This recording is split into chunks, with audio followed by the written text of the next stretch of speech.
Саламатсыздарбы, мен номер 52 Кыргыз Түрк Достук атындагы мектеп лицейинде окуймун. 3К классмын. Атым Шамшева Аяна.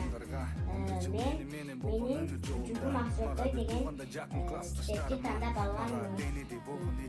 Автору Турар Кожомбердиев.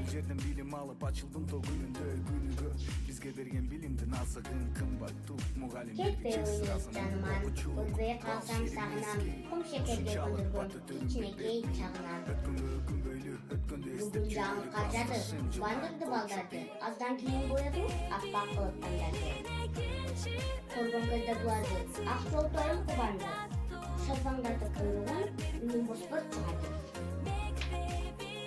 Кар үстүндө сойлоду, Суудатып ойноду, кардан чоң-чоң сунду, кум шекердеп ойлоду.